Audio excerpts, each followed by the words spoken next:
ओम पितृदेवताभ्यो नमः। स्वागत है आप सभी का मेरे भक्ति भावना यूट्यूब चैनल पर। आज मैं आपको अमावस्या के बारे में जानकारी दूंगा। वैशाख अमावस्या पर कौन कौन से नियम आपको निभाने हैं, कौन से उपाय आपको करने हैं, कौन कौन सी राशियां बहुत ही ज़्यादा भाग्यशाली रहने वाली हैं। दोस्तों, इस साल वैशाख की अमावस्या 8 मई दिन बुधवार को है। वैशाख अमावस्या के दिन अपने पूर्वजों यानी पितरों को प्रसन्न करने के लिए कई काम किए जाते हैं। जब भी अमावस्या आवे पितरों की पूजा आपको जरूर करनी है। पुत्र चाहिए, धन चाहिए, कारोबार में उन्नति चाहिए, जीवन में अगर आपको प्रसन्नता चाहिए, जीवन में खुशहाली चाहिए तो पितरों की पूजा करना बहुत ही ज़रूरी है। अगर पितृदोष आपके ऊपर लग गया तो कई प्रकार की परेशानियों का सामना आपको करना पड़ सकता है। इसलिए ध्यान से एक एक बात सुनिए आपको। वैशाख अमावस्या के अवसर पर लोग पवित्र नदियों में स्नान करते हैं। वैशाख का जो दिन होता है वह गंगा स्नान का दिन हो। गंगा स्नान का बड़ा महत्व होता है, लेकिन सभी लोग गंगा स्नान करने नहीं जा सकते। इसलिए घर के जल में थोड़ी सी गंगा जल मिला करके स्नान करें। गंगा स्नान का फल प्राप्त हो जाता है। उसके बाद दान करें, इससे पुण्य लाभ होता है।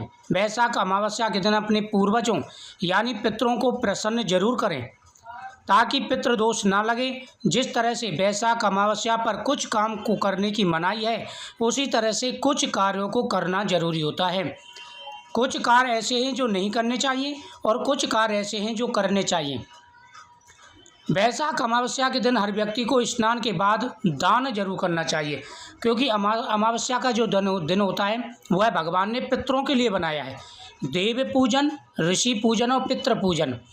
देव पूजन यानी देवताओं की हम जो पूजा पाठ करते हैं, यज्ञ वगैरह करते हैं, हवन वगैरह करते हैं। ऋषि पूजन जो हमारे घर पर कोई अगर साधु महात्मा आ जाता है, हम उसको खाना खिलाते हैं या उसकी सेवा करते हैं, या हम खुद जा कर के साधु महात्माओं को कुछ दे करके आते हैं।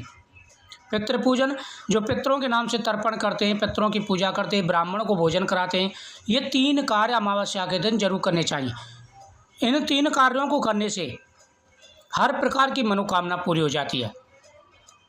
वैशाख अमावस्या के दिन आप जल में स्नान करें, जल और साथ ही जल का दान भी करें। जल दान का अर्थ यह है कि आप प्यासे लोगों को पानी पिलाएं या पीने के पानी की व्यवस्था कर दें। स्नान के बाद पितरों को भी जल दें, तर्पण दें। ओम पितृदेवताभ्यो तर्पयन्ताम। वे खुश होकर के आशीर्वाद देंगे। कहा जाता है कि पितृलोक में जल की कमी होती है, इसलिए उनको जल अर्पित करते हैं ताकि वे तृप्त हों। ऐसा नहीं करते हैं तो पितृ नाराज हो जाते हैं और उनको श्राप दे देते हैं। पितृ नाराज होकर के श्राप दे देते हैं, जिससे व्यक्ति कोई ना कोई बीमार रहता है, पैसा पानी की तरह बह जाता है, लड़ाई झगड़े होते हैं, अनेक प्रकार की परेशानियां आ जाती हैं। इसलिए आपको ध्यान देना है और पितरों की पूजा जरूर करनी है। दोस्तों, वैशाख अमावस्या के दिन गाय, कौवा, कुत्ता, चिड़िया, पीपल वृक्ष, इन सभी का अधिकार होता है। पंचबली ग्रास निकाला जाता है, जिसे पंचग्रास कहते हैं। पहला अग्नि का होता है, दूसरा गाय का होता है, तीसरा पीपल वृक्ष का होता है, चौथा कुत्ते का होता है, 5वां कौवे का होता है। ये 5 ग्रास जरूर निकालने चाहिए।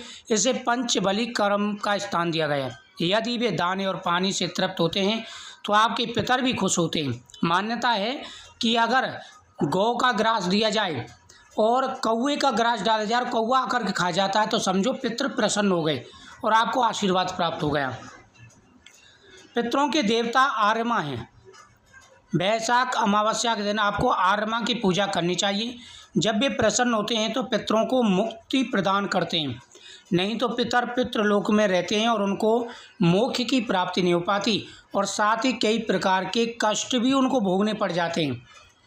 तभी वो आस लगाते हैं कि हमारे जो वंशज हैं हमारे लिए कुछ ना कुछ दान पुण्य करें, हमारे लिए कुछ ना कुछ प्रदान करें, जिससे हमारे लिए वो लगे, हमारी उद्धार हो, हम वैकुंठ लोक को जाएं। और जब उनके वंशज नहीं करते तो पितृ क्या करते हैं, हमारा क्या फ़ायदा हुआ वंशजों को संपत्ति देने का, धन देने का, इसलिए हम इनको बर्बाद कर देते हैं जब ये हमारे लिए नहीं कर रहे। तो इस प्रकार से ध्यान रखना है। वैशाख अमावस्या के दिन आप पितरों को प्रसन्न करने के लिए पूजा के समय पितरों के मंत्रों का जाप करें। साथ ही आप श्रीमद् भागवत गीता का श्रवण भी करें। भागवत कथा का श्रवण करने से पितरों को मुक्ति मिलती है। वैशाख अमावस्या पर आप भगवान विष्णु की पूजा करें और पितृदोष से मुक्ति के लिए प्रार्थना करनी चाहिए। वैशाख अमावस्या के अवसर पर आपको अपने पितरों के निमित्त दान करना चाहिए। इसमें खास तौर पर आप सफ़ेद वस्त्र, गाय का घी, बर्तन सहित गाय का दूध, अन्न, सोना, गुड़, नमक, छाता आदि अपनी क्षमता के अनुसार, अपनी सामर्थ्य के अनुसार दान पुण्य जरूर करें और ब्राह्मणों को भोजन कराएं। अगर आप ये उपाय करते हैं तो दोस्तों आपकी हर मनोकामना पूरी होगी, साथ ही पुत्र धन प्राप्ति का आशीर्वाद भी प्राप्त होगा। अगर पितृ प्रसन्न हो गए तो आपके जीवन में खुशियां ही खुशियां आ जाएंगी। अब मैं आपको राशियों की जानकारी दूंगा। पितृ अमावस्या के दिन पीपल वृक्ष के नीचे दीपक जला करके परिक्रमा करके आएँ, गौ माता की पूजा करें, दान पुण्य करें। जिस प्रकार से मैंने आपको बताया है उन बातों का ध्यान रखें तो आपकी मनोकामना अवश्य पूरी होगी। इस दिन कई ऐसे योग बने हुए हैं जो बहुत ही शुभ है। यह योग बहुत ही प्रभावशाली हैं और इन योगों को अगर आप प्रयोग में लाते हैं, यानी इस दिन अगर आप पूजा पाठ करते हैं तो आपकी मनोकामना बहुत जल्दी पूरी हो जाएगी।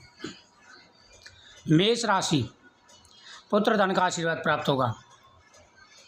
वृषभ राशि, भगवान की कृपा से आपके सभी कार्य सिद्ध होंगे, पुत्र धन का आशीर्वाद प्राप्त होगा और जो कार्य अटके हुए हैं, जिनकी वजह से आप टेंशन में थे, कार्य बनने शुरू हो जाएंगे।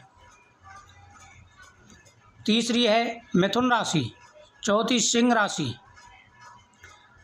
पांचवी जो राशि है वह है कन्या राशि, छठवीं है आपकी धनु राशि, सातवीं मकर राशि, आठवीं कुंभ राशि, नौवीं मीन राशि।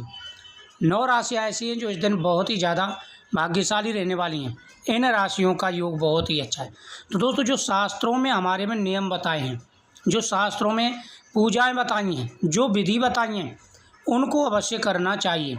यदि आप उन पूजा पाठ और विधियों को नहीं करते हैं तो समझ लीजिए कि आप कई प्रकार की परेशानी और मुसीबतों में फंस सकते हैं।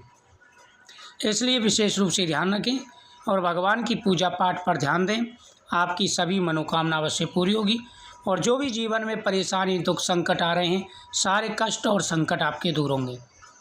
मुझे उम्मीद है आपको ये जानकारी बहुत ही अच्छी लगी होगी। वीडियो को शेयर करें, चैनल को सब्सक्राइब करें, कमेंट में ओम पितृदेवताभ्यो नमः जरूर लिखें। पितृदेव प्रसन्न होकर के आपकी हर मनोकामना पूरी करेंगे और जो भी आपके जीवन में परेशानी आ रही हैं, सारी परेशानियों को पितृ दूर करेंगे। तो जीवन में प्रसन्न रहना है, खुश रहना है तो पितरों की पूजा करना है। इस बात का विशेष रूप से ध्यान रखें। अगर आपको किसी भी प्रकार के स्वप्न आते हैं अमावस्या से पहले पितरों से संबंधित, तो आप कमेंट में ज़रूर बताइएगा, आपको उसका समाधान जरूर प्राप्त होगा। ओम पितृदेवताभ्यो नमः।